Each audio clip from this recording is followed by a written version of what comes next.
And that concludes our evening of jazz. For those just tuning in, it is 5 p.m. on Tuesday, May 11th, 1938. And that was Bessie Smith with Nobody Knows You When You're Down and Out.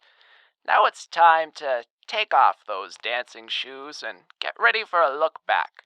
With stories from the horrific Spanish flu that conquered the world just 20 years ago, part of our A Night with History series, here is 50 Million Lives.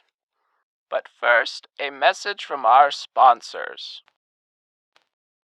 There's nothing like a nice Cuban cigar after a long, hard day at work. Let Tommy Bean Cigars be your celebration of a job well done. They're only a nickel, and with real Havana tobacco, it's a deal that can't be beat. For a smoke that's really keen, buy yourself a Tommy Bean.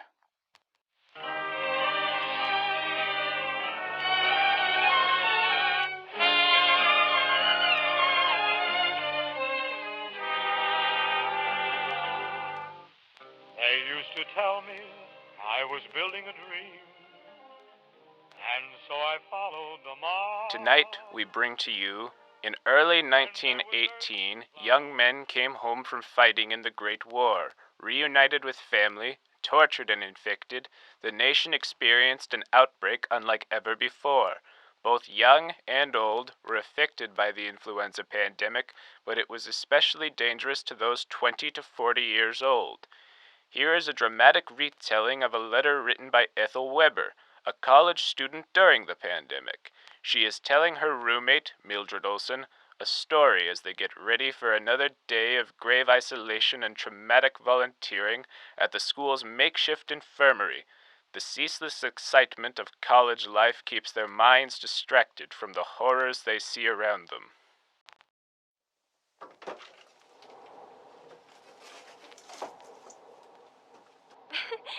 No. Hear this, Millie. Do you know Dorothy Jones? She's only just begun here, and she was married last Friday to Frankie Lockhart. The tall one. I mean, it is some couple, too. Everybody is laughing at them. When I met Dorothy, I knew she would be married before the year was out. Ruth and I laughed about it once we started wearing these masks. All the men who won't see our faces. I guess it doesn't matter anymore for Dorothy. What I would give to have that all again. I almost forgot. At my shift the other day, I saw the spitting image of Ruthie. It scared me, to be absolutely frank. I thought she went home when it all started to get bad. I wanted to wake her to see if it was Ruth, but I had to go. I looked back again, and I can't shake the feeling. The girl's hair lay on the pillow uselessly. She didn't look at peace. Her face was so tense. It didn't look like Ruth with all that pain, but something inside me. Mill, I could have checked. The papers were right there. When I went back for my next shift, the girl was gone. So many people passed through, no one would know who I was talking about if I asked. You see, Ruth hasn't replied to my last letter. Maybe it didn't reach her yet. When does it end, Mill? Feels like nearly everybody has got the flu over here. I am so tired and I want to go back. I want to show my face and I want to see everyone else's. I get it, Mill, I do. And I'm being careful. But I am tired. I am tired of the death and the changes and the lack of anything I know. Mildred is silent, uncomfortably shifting between feet, and decides to head for the door, noticing the time. Oh, I'm sorry, Millie. You have to go. Yes, I will be all right. Have fun and remember to wear your mask. You can't get another fine.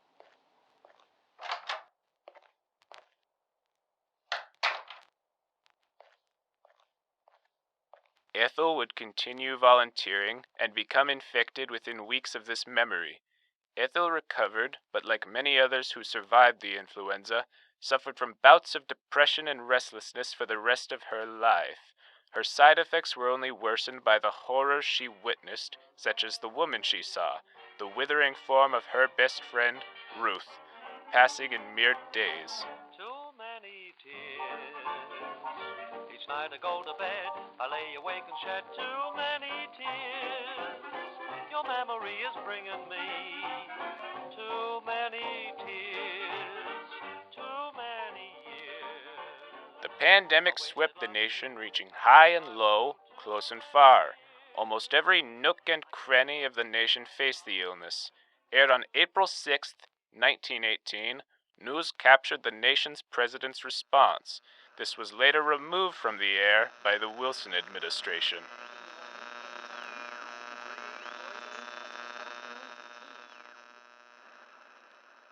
And now, on a more somber note, the pandemic that is sweeping the world. This disease that appears to have come from overseas is ravaging our nation and killing our people. It is especially unfortunate that people who have already been through so much have been sent yet another curveball. One even wonders if the world is on our side. For further information, we have Joe in Pennsylvania. Participating in the daily life of a metropolis like Philadelphia is never dull. No matter what day of the week, you best be sure something is going on in this industrious city.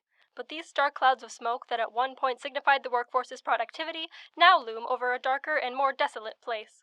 The modern factory now is filled with paranoia, anxiety, and sadness. But this fear doesn't come from Germany, it comes from Spain. This Spanish flu has hit Philadelphia and the greater state of Pennsylvania with particular ferocity.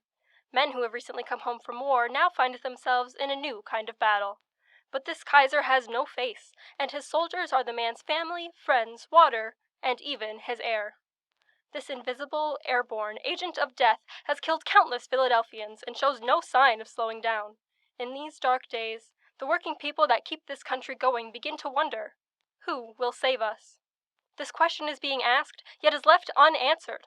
Our president, despite his success in the realms of international diplomacy, has done very little to comfort the Americans dying on his very soil. President Wilson, in fact, doesn't seem to even recognize that anything is happening at all.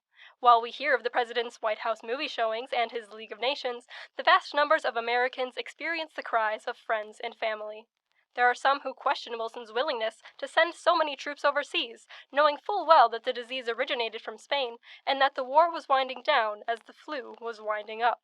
To send so many troops to fight an enemy at the edge of defeat, only to ignore the one at our doorstep, surely won't be forgotten anytime soon. But the past is not the focus of this broadcast. Instead, it has to do with the fact that the very disease which our president ignored has reached his house. While this is surely old news, one cannot help but have a flurry of glee or guilt, or, more often than not, both. It truly is a grim day when a man that won the most brutal war since our war against the rebels is reduced to what so many know are the effects of this disease. While the country prays for its president, a question remains in the everyday person's mind. Could this have been avoided?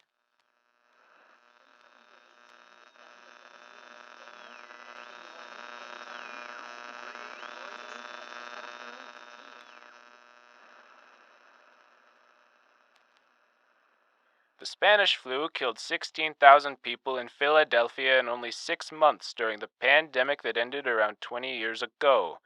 One does wonder at the prospects of an America that focused more on not only an active pandemic response, but also preparing better for the possibility of an invisible enemy.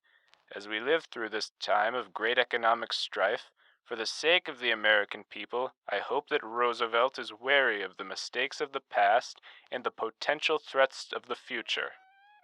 Next, a dramatic reproduction of an entry in the diary of a Dr. Kelly, who worked at an unknown Midwest hospital during the Spanish flu.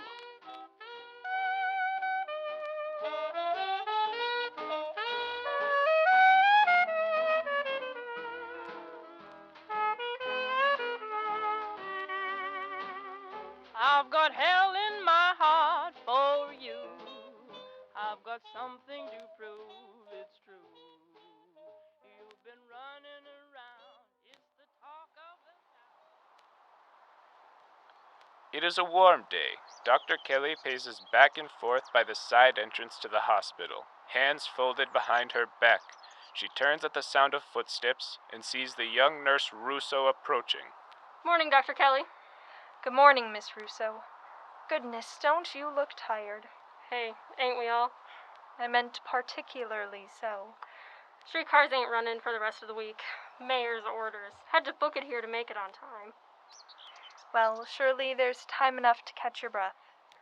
Yeah, my shift don't start until 8. Let me just... Just keep your distance, and don't fiddle with your mask like that. Sorry. Purely out of habit, Dr. Kelly withdraws a cigarette case from her coat and opens it up, then recalls the situation at hand and slips it away. Hey, that reminds me. You know what I saw on the way here, Dr. Kelly? What's that?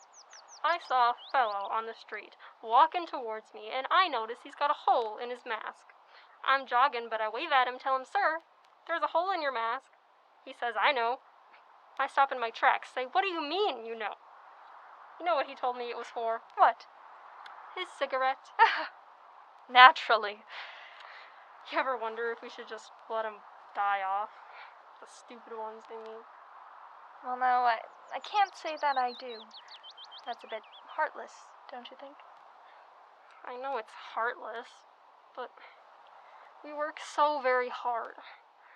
I spend 2 hours spoon-feeding beef broth to some specimen of misery when she isn't coughing her lungs out, then spend 2 more scrubbing down windows and floors with Creolin. Meanwhile, 10 more people get sick because Harry Know-Nothing has to smoke on his way to work. It's a battle uphill. Always has been, always will be. I was here for smallpox in '05. Had an old man screaming himself red in the face that he'd die before he let us inoculate him. Did he? Die? I hope not. You're a saint. Oh, I have my share of unkind thoughts. It's simply bad for the mind to dwell on them.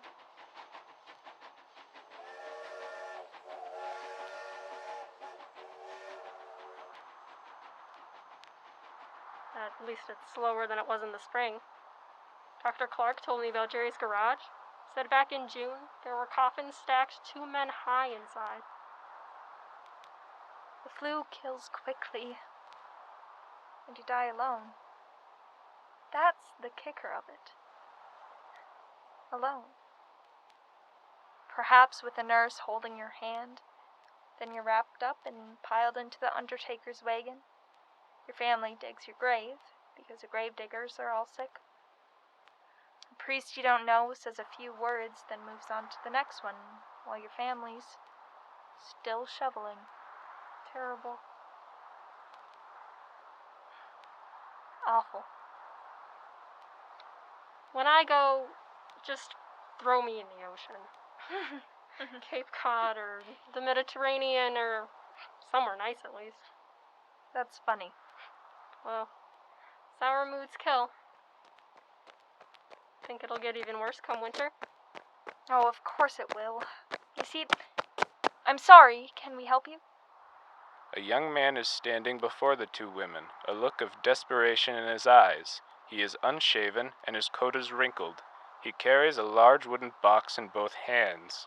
Sir, you can't be in here. Excuse me, you have to help me, please. It's my daughter. She's dying. I know she is. Sir, please keep your distance. Jane Roy. Her name is Jane Roy. She is 7 years old.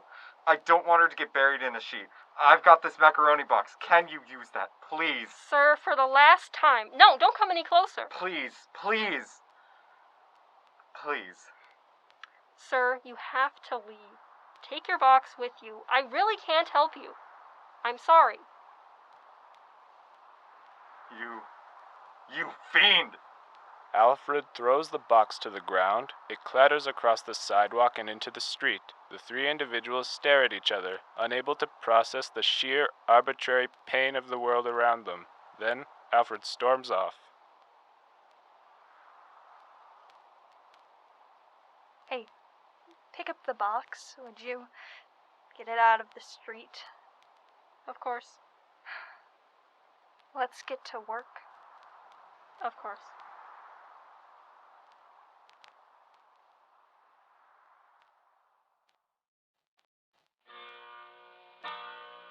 Write a song to sing you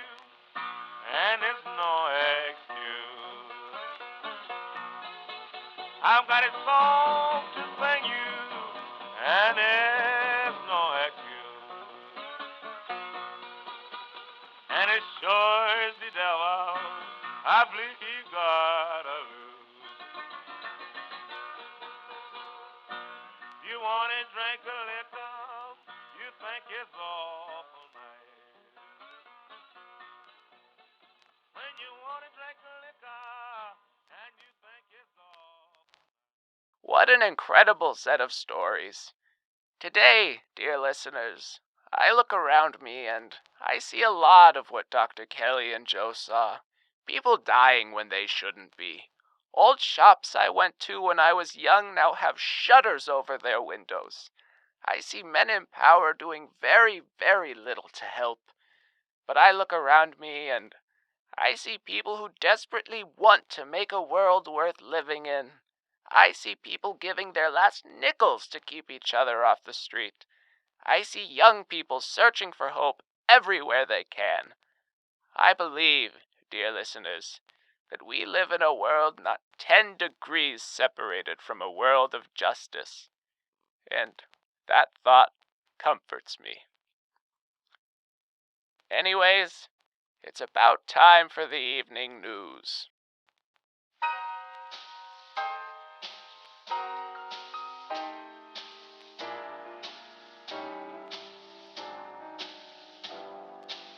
Thank you for listening to 50 Million Lives, part of Hamline University Theatre's 2020 Discoveries.